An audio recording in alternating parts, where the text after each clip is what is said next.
Senhor Deus Pai Santo, nós te glorificamos, te exaltamos no teu santo nome. Ó Senhor, através do teu Santo Espírito, nós te pedimos, Senhor, derrama da tua luz sobre nós, da tua luz, do teu entendimento, conhecimento, sabedoria, discernimento sobre cada um de nós, sobre a humanidade, sobre todos aqueles que estão nos assistindo, Senhor. No nome de Jesus, venha compreensão e entendimento sobre a tua verdade, Senhor. Tudo para a sua glória. Livra-nos do mal e nos dá vitória. Ó Senhor, que nenhum dos nossos se perca, meu Pai. Tudo para a sua glória. E nós rejeitamos e repreendemos todo espírito contrário, no nome de Jesus. Amém. Graças a Deus. Abra sua Bíblia no livro de Romanos capítulo 1. Uma saudação para todos os que estão lá nos acompanhando pelo Facebook, tá? Nos Estados Unidos, na África. Deus abençoe vocês, que o Senhor dê luz, né? Derrame a luz sobre vocês, em nome de Jesus. Graças a Deus. Romanos capítulo 1, verso 18, verso 16. Verso 16, que diz assim: pois não me envergonho do Evangelho, porque é poder de Deus. É poder de Deus para a salvação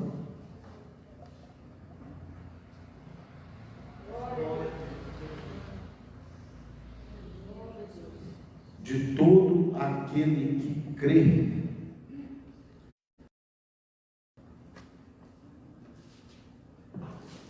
Pois não me envergonho do Evangelho, pois é poder de Deus para a salvação de todo aquele que crê, primeiro do judeu e também do grego, visto que a justiça de Deus se revela no Evangelho, de fé em fé, como está escrito: o justo viverá por fé. Amém? Saudação também lá para o Chile, né? Pessoal nos ouvindo, nos acompanhando, em nome de Jesus. Amém? Aqui, essa palavra, Paulo, através do Espírito Santo, porque toda a palavra, a Escritura é inspirada pelo Espírito Santo. A inteligência, o autor intelectual da palavra é o Espírito de Deus, é Deus. A Bíblia que você tem na mão é palavra de Deus, é Deus falando. Se você não der ouvido a Deus, a quem mais você dará ouvidos, né? Então, o Evangelho não pode ser um motivo de vergonha. E aqui Paulo: eu não me envergonho do Evangelho. Quantas pessoas ficam envergonhadas do Evangelho, falar que é de Deus, que é de Jesus, e falar das palavras de Deus, não é? Você envergonhar das palavras de Deus, você se envergonha de Deus, não é? E isso não é nada bom. Então fala: eu não me envergonho do Evangelho. Por que eu não me envergonho? Porque é o poder de Deus. O Evangelho é poder de Deus, não é? Em outra passagem ele fala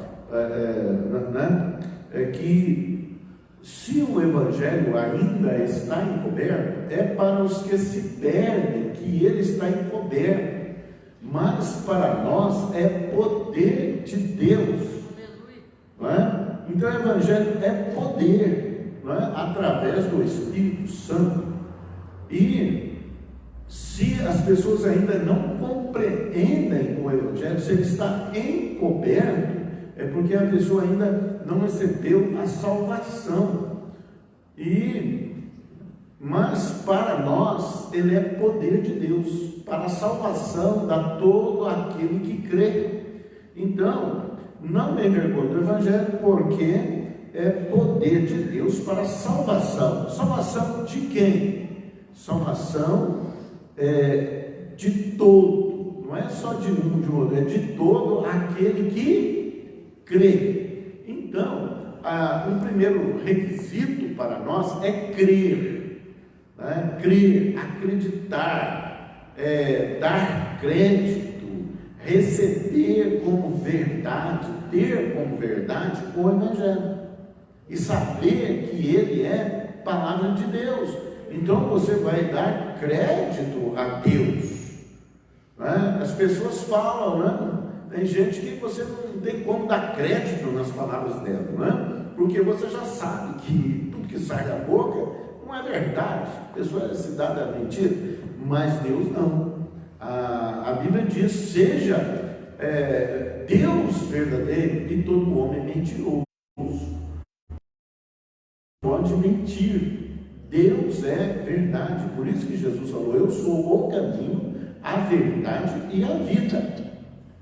E então temos que basear a palavra de Deus como verdade de Deus e dar crédito a ela. Então a salvação é crer no Evangelho.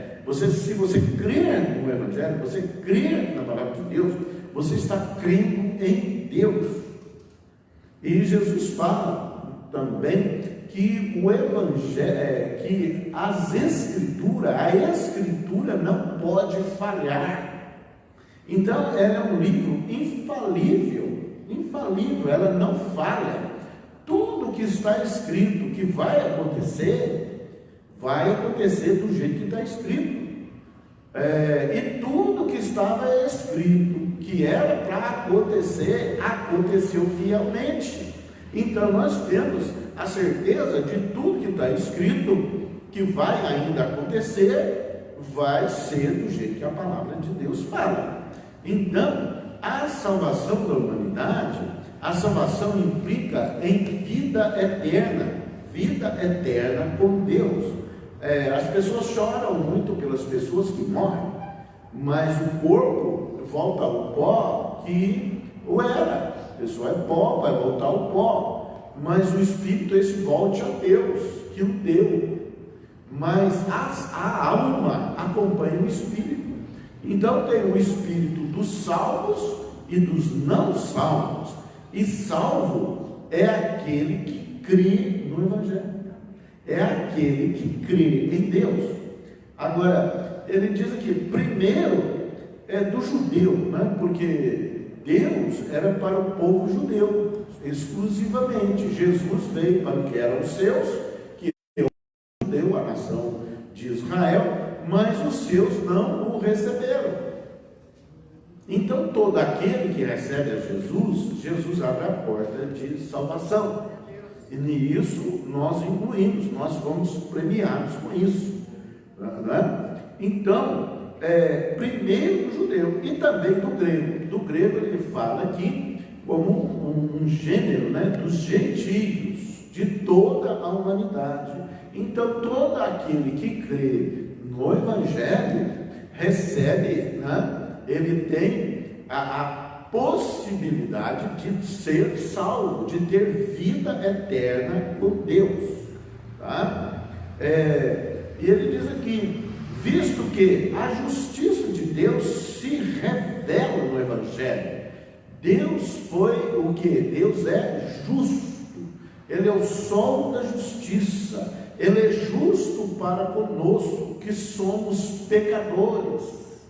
Nós somos, mas ele foi justo para conosco, perdoando todos os nossos pecados e abrindo uma chance para sermos salvos.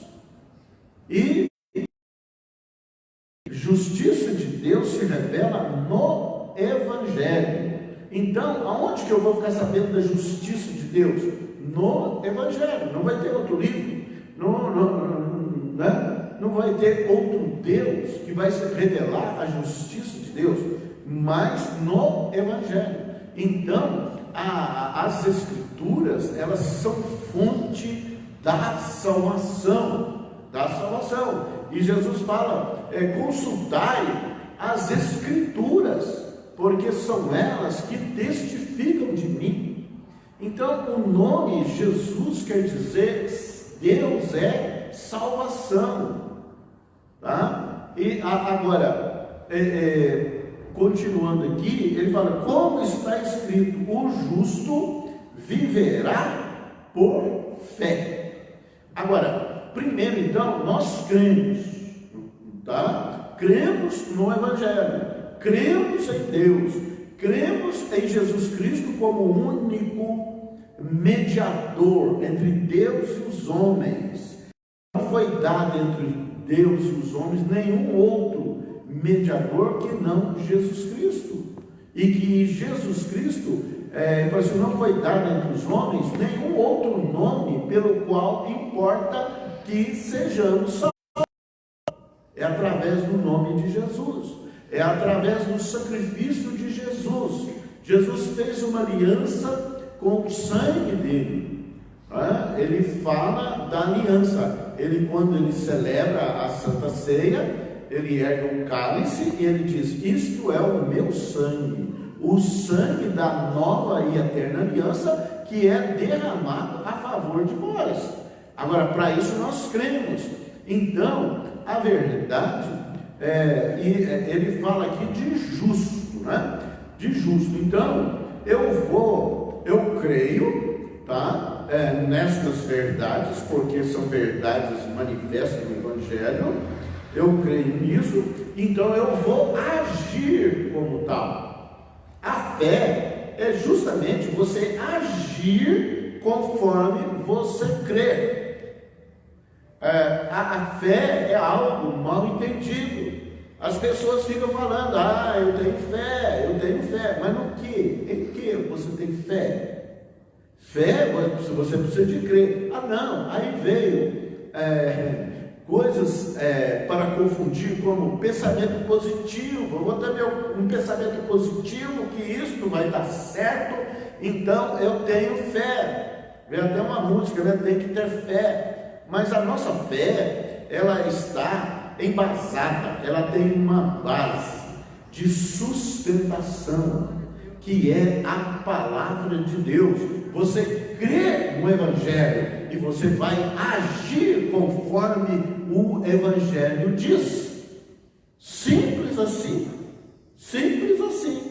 Então, por isso que ele fala: ainda que rujam os mares, ainda que os montes se transportem de lugar, tá? Mas eu creio, tá? Então, pode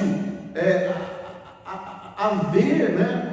O que vier, aconteça o que acontecer, mas a palavra de Deus não muda.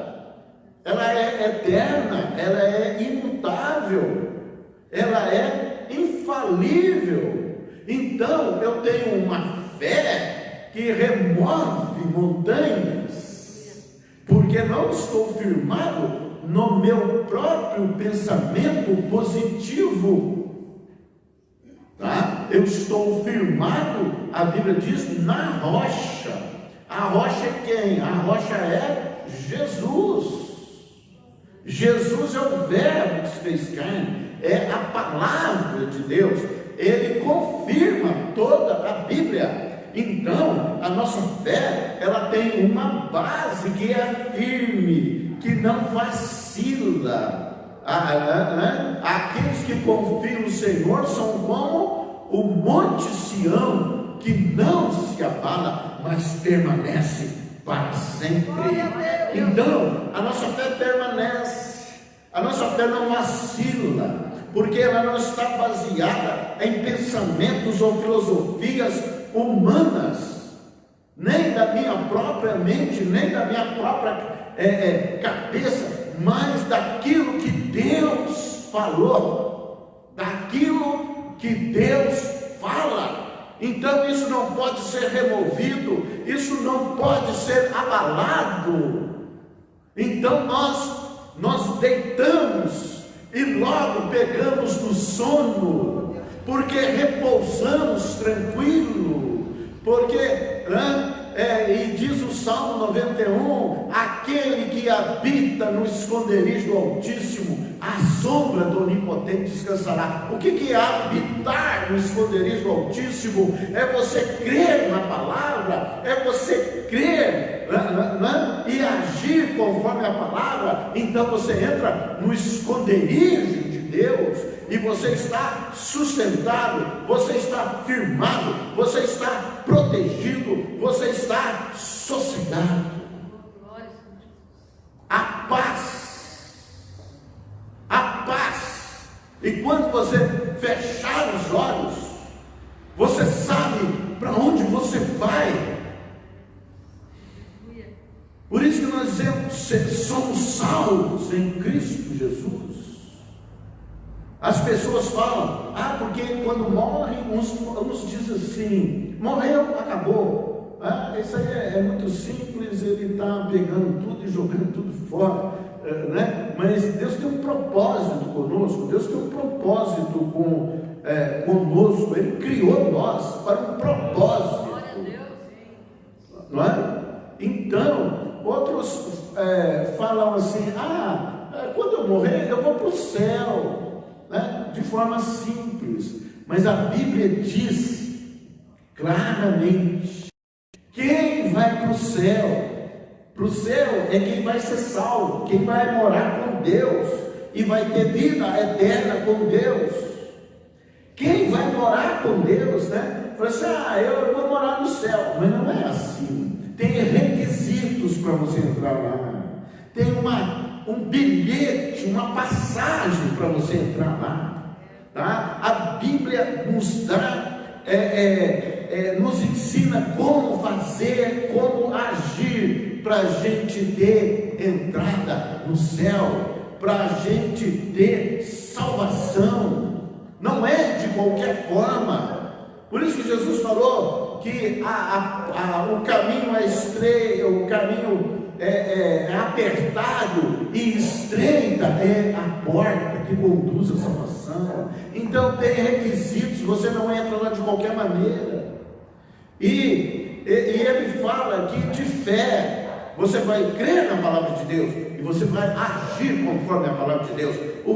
Quais são os requisitos para a salvação? Então eu vou cumprir, eu vou fazer, não é? Agora, o que acontece que é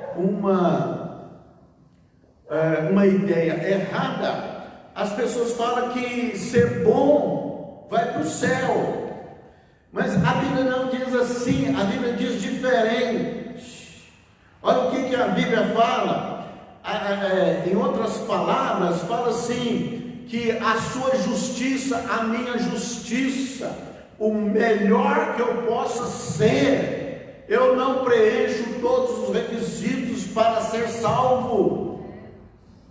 Olha aí, então, não é a salvação mérito próprio, não é pela justiça própria.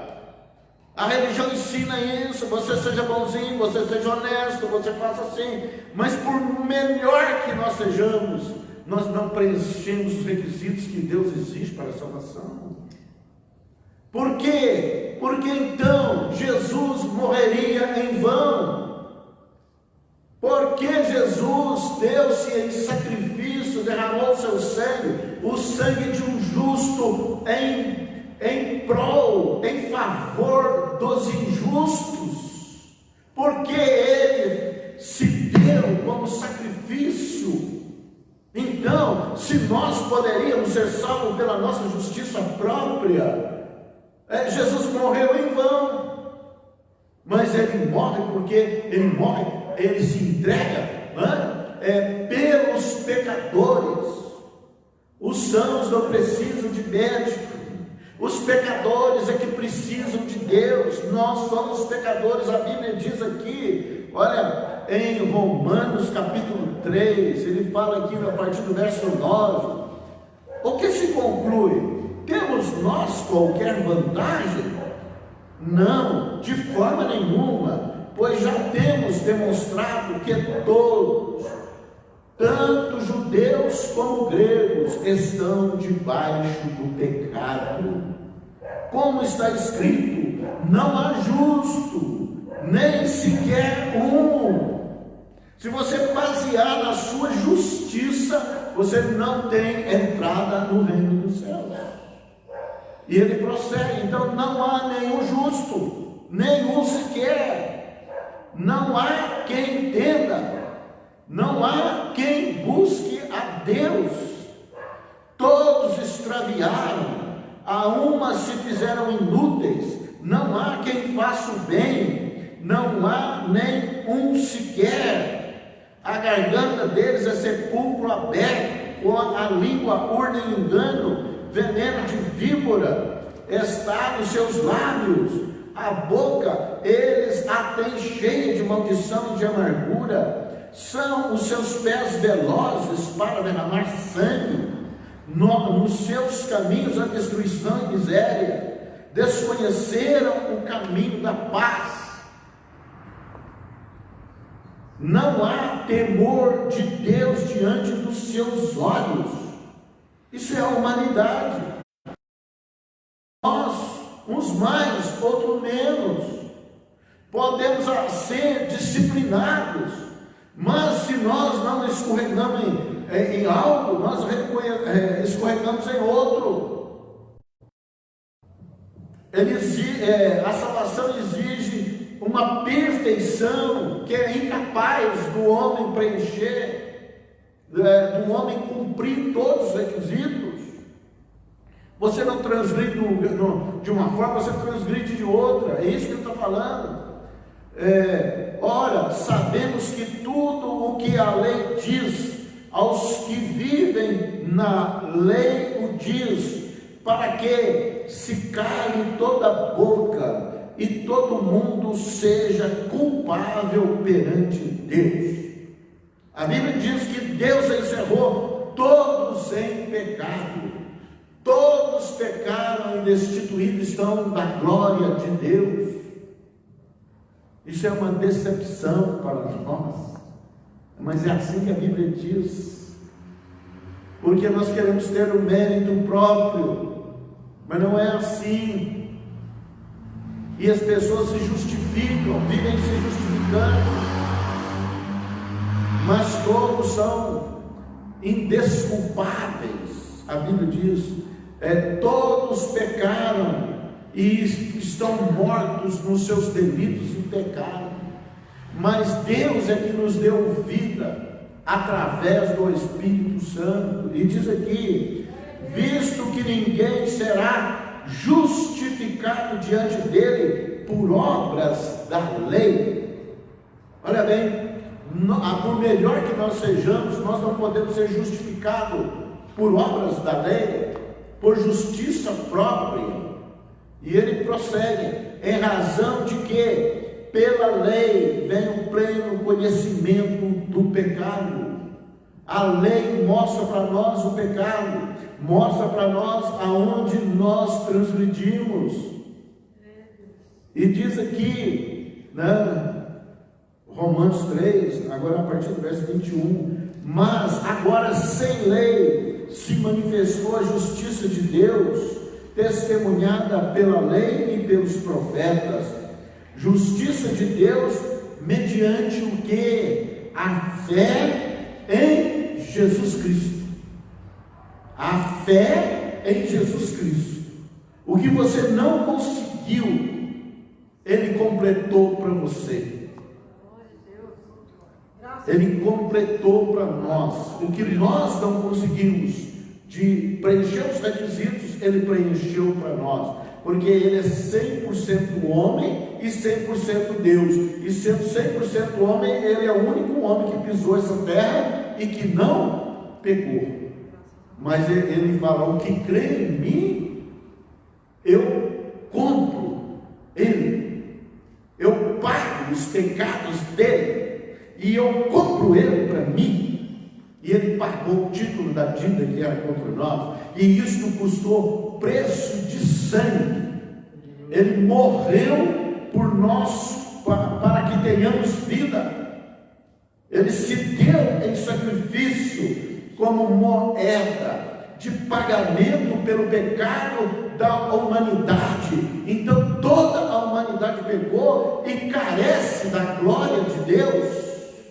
Mas a salvação é de graça para aquele que nele crê.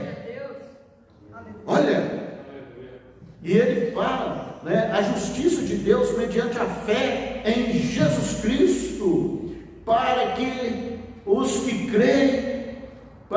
creem, porque não há distinção, pois todos pecaram e carecem da glória de Deus. No verso 24, sendo justificados gratuitamente, por sua graça, mediante a redenção que há em Cristo Jesus, a quem Deus propôs no seu sangue, como propiciação, como pagamento, mediante a fé, para manifestar a sua justiça, por ter Deus, na sua tolerância, deixado impune os pecados anteriormente cometidos. Deus deixou impune os pecados anteriormente à nossa aceitação a Jesus, de Jesus como Senhor. Ele pegou os nossos pecados, lançou no mar do esquecimento, e deles não se lembram mais. Então, reivindicar a nossa justiça própria não vai levar a lugar nenhum, porque os nossos atos de justiça são como trapos imundos diante de Deus, e não há um só justo que pratique o bem e que não peque. Talvez você está praticando, achando que está praticando bem, mas está pecando. Então, ele diz aqui, onde pois a jactância, né? A pessoa fala, eu sou santo, eu sou crente, eu sou bonzinho, eu sou justo, né? Se vangloria disso e quer se justificar através disso. E ele diz, onde está a jactância? Foi de todo excluída, porque lei das obras? Não, pelo contrário, pela lei da fé, fé no Evangelho, fé em Jesus Cristo, fé no que Ele fez, e no que Ele está fazendo, e no que Ele vai fazer, fé em quem Ele é. E diz aqui, concluímos, pois, que o homem é justificado pela fé, independentemente das obras da lei.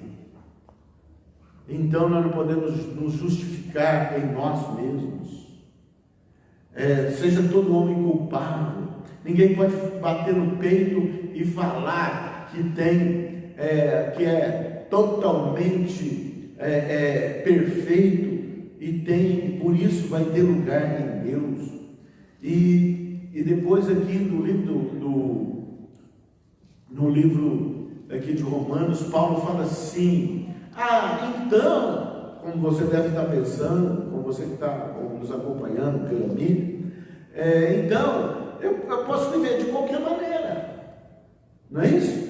Se a salvação é por graça, é dom imerecido, é favor de Deus, não é pela minha justiça, não é pelas minhas obras, então eu posso viver de qualquer maneira. Aí a Bíblia diz, não é também assim. Porque as nossas boas obras não nos salvam, mas nós praticamos boas obras porque somos salvos. Você recebe a graça de Deus sobre você, e você vai se santificar, se disciplinar as obras.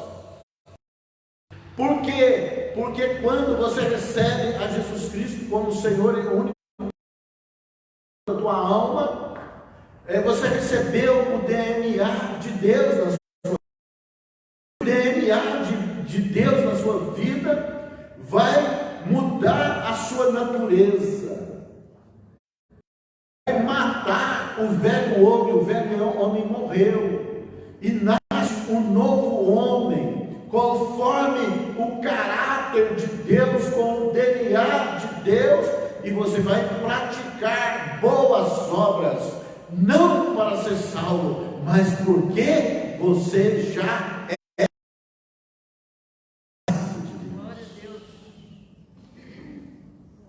E Deus nos coloca para que o nome de Jesus não seja envergonhado, porque aonde você for, as pessoas vão dizer: esse é de Deus, ele creu, ele é de Deus.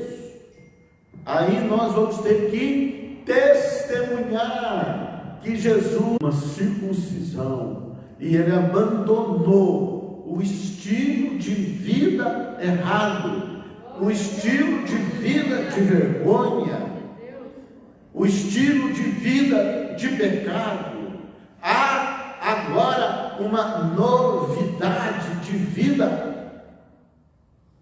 Jesus nos aceita do jeitinho que nós somos, cheio de problemas, cheio de pecados, cheio de transgressão, mas Ele se recusa terminantemente de nos deixar assim. Ele veio para nos dar domínio próprio contra a nossa natureza de pecado, pecaminosa, de transgressão. A minha vida há de ser um exemplo, há de ser um testemunho que Jesus é bom e que transforma o homem. Aí nós vamos passar a produzir frutos dignos de arrependimento. Este aí esteve com Jesus. Não foi isso que falaram de Pedro? Você é um deles. Não, eu não conheço esse homem, né? Aí ele sai para lá, né? Você é um deles, porque você fala, você anda, você se porta, você se parece como um deles. Nós devemos ser parecidos com Jesus, porque através disso nós estamos honrando o nome dele. E quem vê você dirá: esse é um deles, esse esteve com ele, este anda com ele, fala como ele, se porta como ele, age como ele, pensa como ele. E graças a Deus, Jesus veio para os pecadores, somos nós, mas Ele operou a sua graça sobre nós, o seu favor imerecido, e fala: crê em mim, crede também em Deus. Na casa do meu Pai há muitas moradas, é a tua morada, crê em Jesus. E sempre falando com Ele: Senhor,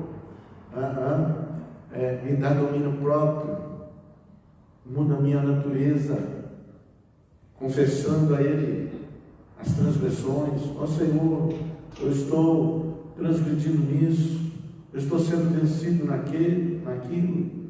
Aí Ele deixou para nós o Espírito Santo, para ser nosso ajudador, que habita dentro de nós, e que nos ensina o bom e reto caminho, o proceder correto, como Ele quer.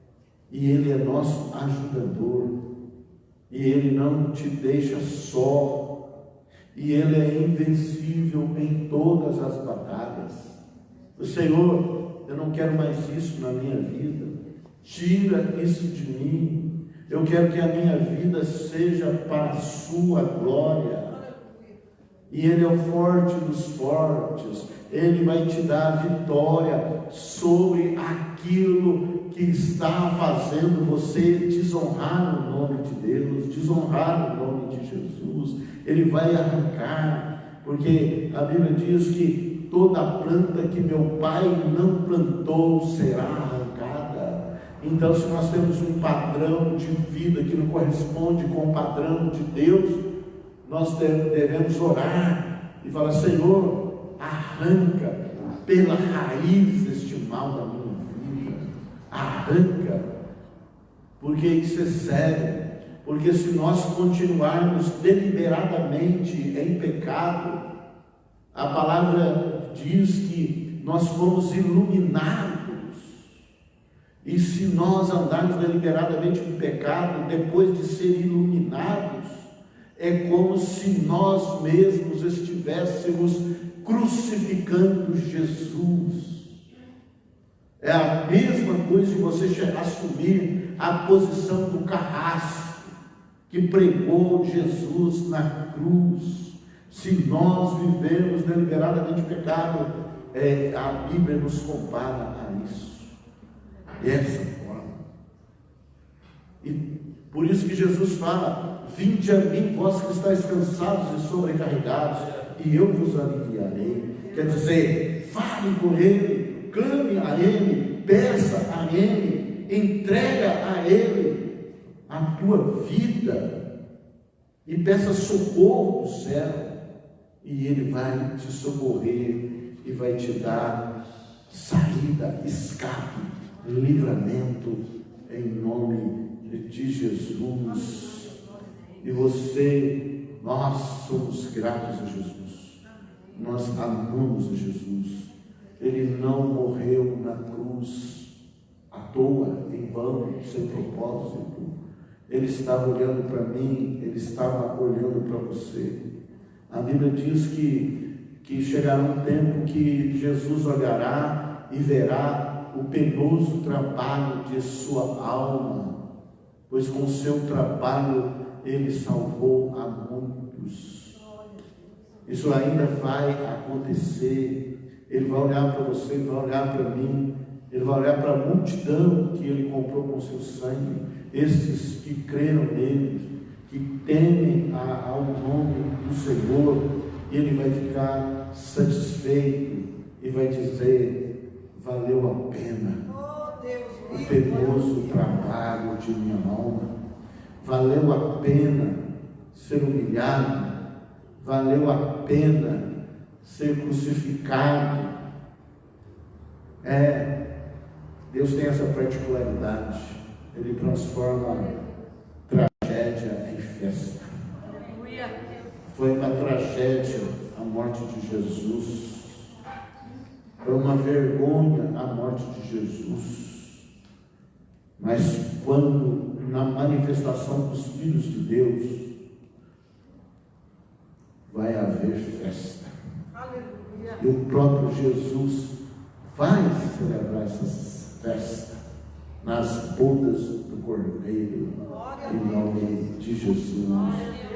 Amém. E graças a Deus, louvado seja Deus.